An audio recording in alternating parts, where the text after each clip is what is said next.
Comment coopérer entre industriels malgaches et industriels réunionnais afin d'accéder ensemble à de nouveaux marchés dans la zone océan Indien? La question est dans l'air du temps depuis longtemps, mais récemment, elle s'est un peu plus concrétisée avec le rapprochement entre l'ADIR, l'association des industriels réunionnais, et le CIM, le syndicat des industriels malgaches.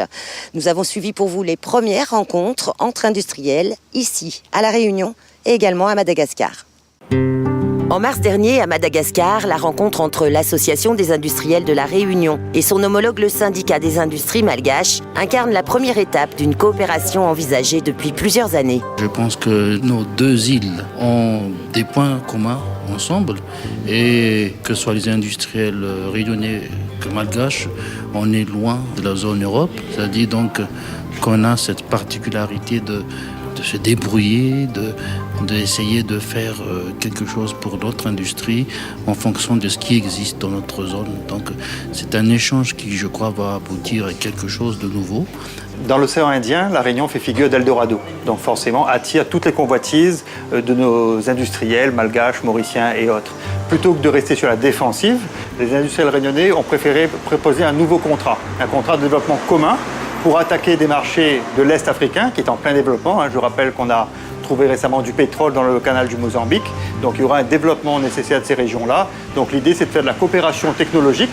La Réunion a des compétences technologiques. La Réunion a une jeunesse bien formée. Donc l'idée, c'est de faire ensemble pour conquérir des marchés africains.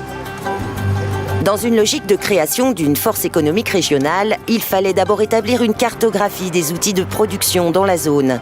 L'industrie malgache doit se relever de 5 années de crise politique et économique qui a freiné son essor. Elle a besoin d'appui technique pour améliorer sa production. En termes de capacité d'investissement, on est vraiment très limité.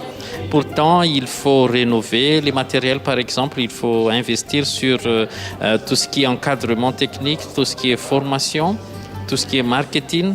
Donc, c'est très important d'avoir une collaboration entre les régions de Mascarenhas, surtout avec l'île de La Réunion, parce que on connaît maintenant les avancées de La Réunion en termes de technicité, en termes de disponibilité, comme les laboratoires, par exemple. Donc, la chocolaterie Robert espère surtout une collaboration sur la formation de ces personnels, de ces techniciens. Début novembre, les industriels malgaches sont invités à leur tour à visiter les industries réunionnaises. Chez Royal Bourbon Industrie, les échanges portent essentiellement sur la question de la maîtrise de l'énergie. Dans le cadre d'un programme d'investissement que nous menons actuellement, il s'agit évidemment d'un souci majeur pour notre entreprise et on a pu passer un peu en revue tous les dispositifs d'économie d'énergie avec les logiques d'accumulation de froid et de minimisation au fond de la consommation énergétique. Autre sujet que l'on a évoqué, c'est les questions de maintenance et principalement de formation des techniciens, des conducteurs d'équipement pour la maintenance préventive et la maintenance curative. Donc là aussi, il s'agit d'un sujet très important évidemment pour les industries. Et on a à La Réunion évidemment tout intérêt à mutualiser notre savoir sur ces sujets, mais également avec nos homologues de la zone, et là en l'occurrence c'était nos homologues de Madagascar. Si les problématiques sont communes à Madagascar, l'énergie est un souci crucial. En juin dernier, des experts réunionnais auditaient 30 entreprises malgaches. L'état des lieux révèle de grandes inégalités de production en fonction de la région d'implantation des entreprises. En ce qui concerne l'électricité en particulier, on a des grosses variabilités aussi. Ça, c'est quelque chose dont on n'a pas l'habitude de La Réunion.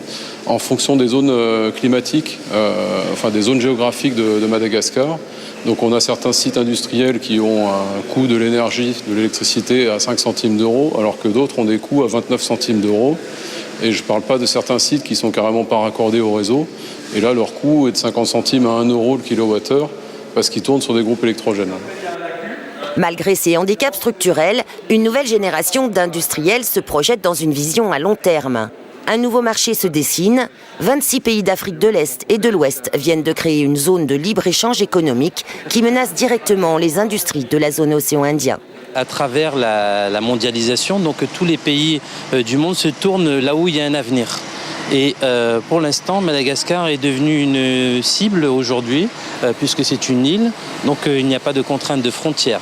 Par-dessus le marché, il y a un marché régional qui s'appelle la SADC et la COMESA, donc avec un volume assez conséquent de consommateurs, de 350 à 600 millions de personnes dans l'avenir. Donc vous imaginez très bien que ce genre de poésie pour les industriels, elle fait mouche. Donc vous avez des pays comme l'Afrique du Sud et la Chine qui sont très à même de ces grands mouvements et qui n'hésitent pas du tout à s'impliquer très fortement là-dedans. La régionalisation, comment on devrait le concevoir, ça c'est mon avis personnel, c'est vraiment de bien prendre en considération que la population qu'on est aujourd'hui, elle va augmenter et qu'il faut répondre à ces besoins-là.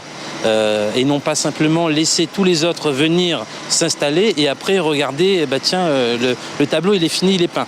Non, en fait il faut être acteur et peindre directement la toile avant que les autres n'arrivent. C'est ça en fait la clé. Comment être acteur de ce nouveau marché à fort potentiel? C'est la question à laquelle industriels malgaches et réunionnais cherchent à répondre ensemble. Et quelques idées émergent déjà. Donc l'idée actuellement serait vraiment, pourquoi pas, lancer le label Océan Indien. Ce label, ce sera le fruit de la collaboration entre les industries de Madagascar et de la Réunion. Donc en fabriquant un produit vraiment de l'océan Indien, par exemple dans l'agroalimentaire ou bien dans d'autres secteurs, donc un produit originaire de l'océan Indien qui pourrait vraiment percer le marché international. Les rapprochements établis cette année en matière de contrôle qualité, de maîtrise de l'énergie et de maintenance industrielle marquent une nouvelle étape dans le projet de co-développement régional. Un programme financé par l'Europe à hauteur de 63 millions d'euros pour la période 2014-2020 au titre du POCT-OI, le programme opérationnel de coopération territoriale de l'océan Indien.